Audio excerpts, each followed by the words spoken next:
नमस्कार, स्वागत है आपका। मैं हूं आपके साथ आशा झा।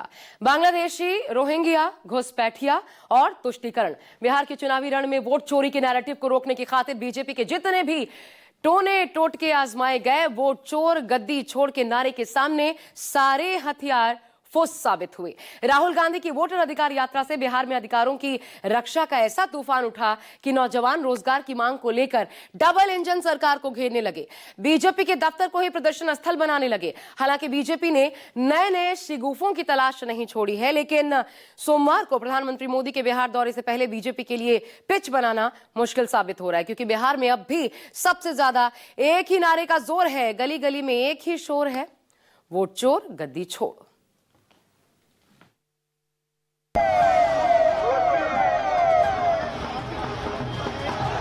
वोट चोर गद्दी छोड़।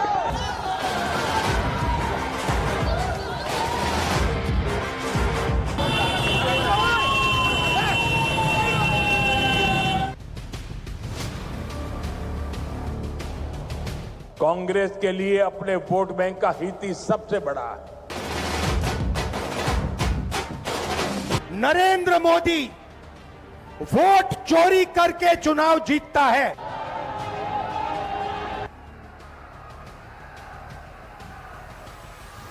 कांग्रेस अपनी राजनीति के लिए हर ऐसे व्यक्ति, हर ऐसे विचार के साथ खड़ी होती है जो भारत विरोधी हो। दलितों को, पिछड़ों को, आदिवासियों को, गरीब जनरल कास्ट के लोगों को एक बार फिर गुलाम बनाया जा रहा है।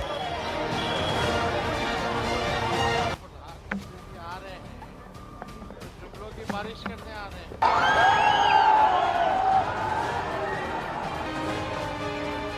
मैं आपको बता रहा हूं, मोदी जी डरे हुए हैं। इसे आग्रह करती हूँ कि वे स्वागत संबोधन प्रदान करें। The main nara these days is vote chor, gadi chor. Vote चोर, वोट चोर, वोट चोर।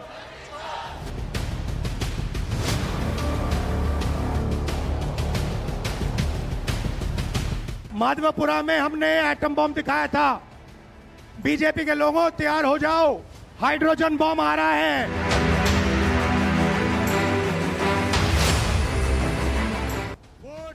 बिहार से उठा वोट चोरी का तूफान जब बेकाबू हुआ, बच्चा बच्चा वोट चोर गद्दी छोड़ का नारा लगाने लगा, तो बीजेपी की पेशानी पर बल आ गया। सत्ताधारी सियासत के चाणक्यों ने इस नारे की धार कुंद करने की खातिर हर रोज नए नए शिगुफे छोड़े। लेकिन जब जनता ने बीजेपी के किसी नैरेटिव को स्वीकार नहीं किया, तो लौटकर सत्ताधारी खेमा फिर से वही घिसा पिटा घुसपैठियों वाला नारा दोहराने लगा। एसआईआर के नाम पर हो रही कथित वोट चोरी पर घुसपैठ का मुलम्मा चढ़ाने लगा। कांग्रेस देश विरोधियों की, घुसपैठियों की भी बहुत बड़ी रक्षक बन चुकी है।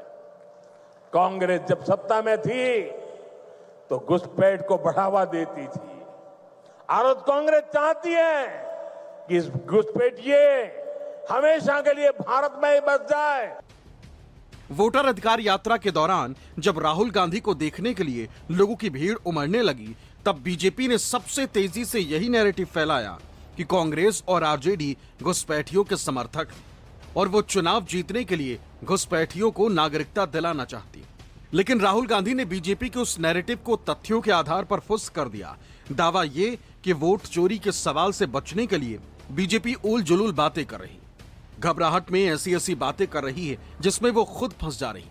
असली सवाल तो ये है कि क्या देश की सरकार चोरी की सरकार है? मैं आपको गारंटी देके कह रहा हूं, और अच्छी तरह सुनिए, नरेंद्र मोदी वोट चोरी करके चुनाव जीतता है। नरेंद्र मोदी वोट चोरी करके, वोट कटवा के, वोट बढ़ा के चुनाव जीतता है, और नरेंद्र मोदी और अमित शाह की मदद हिंदुस्तान का इलेक्शन कमीशन करता है। जब बीजेपी की पूरी पलटन विपक्ष को घुसपैठियों का समर्थक बताने लगी, तो तेजस्वी ने भी पूछ ही लिया कि क्या चुनाव आयोग ने अपने हलफनामे में घुसपैठियों का जिक्र किया है, और अगर घुसपैठिए हैं भी तो इसकी जिम्मेदार विपक्ष है या सरकार? दरअसल सत्ता की मुश्किल यह है कि वो चाहे कुछ भी कहे, विपक्ष वोट चोरी से ध्यान भटकने नहीं दे रहा है। राहुल जहां कहीं भी जा रहे हैं, लगातार एक ही बात दोहरा रहे हैं। पहली बात यह कि वोट चोरी ही इस वक्त देश का सबसे बड़ा मुद्दा है, और दूसरी बात यह कि हर कोई वोट चोर कह रहा है। हम और डायनामिक एक्सप्लोसिव आपको सबूत देने वाले हैं।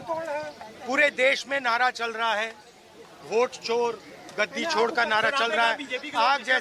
आग जैसे फैल रहा है, क्योंकि सच्चाई है और हम आपको दिखाएंगे। हिंदुस्तान के युवा, आप अच्छी तरह सुनिए, सच्चाई है कि वोट चोरी करके सरकारें बन रही हैं। हम गारंटी करके आपको प्रूफ देने वाले हैं। धन्यवाद आप सब। नहीं, ये जो बीजेपी के लोग एजिटेट हो रहे हैं, मैं उनसे कहना चाहता हूं, आप एजिटेट नहीं होइए, क्योंकि हाइड्रोजन बम जब आएगा सारा का सारा साफ हो जाएगा। आप हमारी बात तो बोलते नहीं हो। एएनआई कभी बोलती नहीं है मेरी बात। वोट चोर गद्दी छोड़ दिखाओ। सी, द मेन नारा दीज डेज इज वोट चोर गद्दी छोड़, and that is being proved across the country. We will prove it again and again and again in more and more dramatic ways. दरअसल पीएम मोदी घुसपैठ का जिक्र कर सोमवार के बिहार के पूर्णिया में होने वाले कार्यक्रम की पिच टटोल रहे हैं, लेकिन ऐसा लगता है कि मानो घुसपैठ का मुद्दा भी बैकफायर कर रहा है। वजह यह कि देश का एक बहुत बड़ा तबका पाकिस्तान के साथ क्रिकेट मैच खेलने का विरोध कर रहा है। पहलगाम और ऑपरेशन सिंदूर की घटना के बाद पीएम मोदी के दावे को खोखला बता रहा है। सवाल ये कि जिस पाकिस्तान ने हमारी माताओं बहनों के सिंदूर उजाड़े, उसके साथ क्रिकेट खेलने की मजबूरी क्या है? क्या दौलत की खातिर हम सिंदूर उजड़ने का दर्द भुला दें? मोदी की नसों में लहू नहीं, गरम सिंदूर बह रहा है। ये भारत के इतिहास का सबसे काला दिन है। जिस देश ने भारत के लोगों की निर्मम हत्या की, पूरे देश ने देखा कि पाकिस्तान ने नापाक कैसा हरकत किया, जहां पूरा देश एकजुट होकर, सारी राजनीतिक पार्टियां सारे मतभेद भुलाकर एकजुट होकर यह तय किया कि पाकिस्तान को सबक सिखाना है। देश की भावनाओं के साथ इतना बड़ा विश्वासघात कर रही है। देश का बच्चा बच्चा बोल रहा है कि भारत को पाकिस्तान के साथ क्रिकेट नहीं खेलना चाहिए। केवल अमित शाह का लड़का आईसीसीआई का चेयरमैन है। धन कमाने के लिए लोगों की कुर्बानी को भूलने वाली है भारतीय जनता पार्टी, नरेंद्र मोदी जी की सरकार ने पैसे के लिए भारत का सम्मान गिरवी रखा है। पूरे देश में जो गुस्सा, जो माहौल है इस पाकिस्तान, निकम्मे पाकिस्तान के खिलाफ इतने चरम पर है, क्योंकि पहलगाम की जो हमारी बहनों के मांग के सिंदूर उजड़े हैं वो किसी से छुपा नहीं है। लोग नाराज हैं, लोग परेशान हैं, लोग पूरी तरह इस मैच का बाइकआउट करना चाहते हैं, लोग पूरी तरह इस मैच के खिलाफ हैं और हम भी इस मैच के खिलाफ हैं। पाकिस्तान में नहीं खेलेंगे तो पाकिस्तान में इंडिया नहीं खेल रहा है, लेकिन इंटरनेशनल टूर्नामेंट तो खेलना ही है। जो लोग या प्रधानमंत्री जी कहते थे कि उनके रगों में सिंदूर दौड़ रहा है, ये तो सवाल का जवाब वही देंगे जो जिन लोगों के रगों में सिंदूर दौड़ रहा था, वही लोग जो है मैच करा रहे थे, वही लोग मैच करा रहे हैं। पाकिस्तान तो बीजेपी का पार्टनर है, ये सब लोग जानते हैं, लेकिन अपने सहूलियत के हिसाब से रगों में सिंदूर दौड़ता है। कभी सीजफायर हो जाता है और कभी पाकिस्तान इंडिया का मैच हो जाता है, और खून और पानी का रिश्ता बंद कर दिया जाता है। जब प्रधानमंत्री ने और भारत की सरकार ने खुद ये कहा कि ऑपरेशन सिंदूर खत्म नहीं हुआ है, ये अभी जारी है, कुछ समय के लिए स्थगित हुआ है, हम निगाह रखेंगे पाकिस्तान के ऊपर, उनकी गतिविधियों के ऊपर, तो ऐसा अचानक पाकिस्तान ने कौन सा बड़ा काम कर दिया कि आप खुशी खुशी खेल खेलने लगे उनके साथ? देश के प्रधानमंत्री कहते हैं कि खून और पानी एक साथ नहीं बह सकता, टेरर और ट्रेड एक साथ नहीं हो सकता, तो खून और खेल एक साथ कैसे हो सकता है? जिस पाकिस्तान के द्वारा हमारे देश में घुसपैठ करके लोगों के धर्म को पूछ करके मारा गया, उसी पाकिस्तान के लोगों को यहाँ पर मैच करने के लिए हमने फिर से आमंत्रित कर दिया। आज उस दिन भी दुख हुआ था, लेकिन उससे ज्यादा दुख हो रहा। जब से मुझे जानकारी मिली थी तब से मैं लगातार इसका विरोध कर रहा हूं और ये नहीं होना चाहिए। जिस दुश्मन देश ने 22 अप्रैल को हमारे देश के निर्दोष नागरिकों की हत्या कराई, नरसंहार कराया, बहुत ही दुखद है कि हमारे देशवासी या हमारे देश के क्रिकेट खिलाड़ी उनके साथ खेल रहे हैं। ये बहुत दुखद और शर्मनाक है। जिस घुसपैठ का जिक्र अभी सत्ता पक्ष कर रहा है, उसी घुसपैठ को लेकर जब विपक्ष ने संसद में सवाल दागा था तो बीजेपी की घिग्गी बंद गई थी। पहलगाम की घटना के बाद प्रियंका गांधी ने भी घुसपैठ के कसूरवारों का नाम पूछा था और आतंकियों के हाथों मारे गए लोगों को देश का सच्चा सपूत बताया, सबको शहीद का दर्जा भी दे दिया था। अपनी नाकामी आप नहीं बता रहे। आसाम के अंदर, त्रिपुरा के अंदर, बंगाल के अंदर जो बॉर्डर है वो आपके जिम्मे है और उसकी सुरक्षा के साथ खिलवाड़ आपने किया है, गृह मंत्रालय ने किया है, भारतीय जनता पार्टी की सरकार ने किया है। आप अपने दोस्त राज्य सरकारों के ऊपर मरते हैं। अरे आधार कार्ड तो तब आदमी मांगेगा जब राज्य की सीमा में घुसेगा।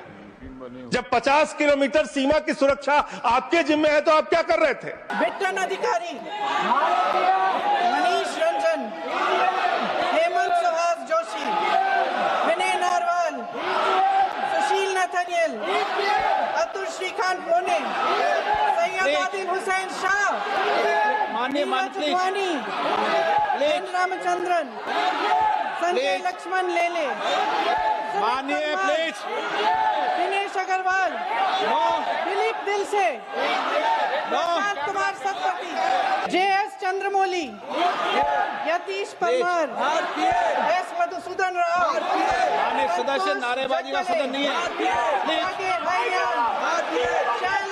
शैलेश कलाटिया, ये तरीका ठीक नहीं है आपका।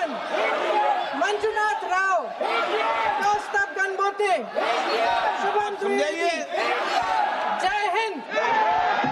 बीजेपी आरएसएस वालों को अब मैं अच्छी तरह जानता हूं। इन पर थोड़ा सा दबाव डालो, थोड़ा सा धक्का मारो, डर के भाग जाते हैं ये लोग। जैसे उधर से ट्रंप ने एक इशारा किया, फोन उठाया, कहा मोदी जी क्या कर रहे हो?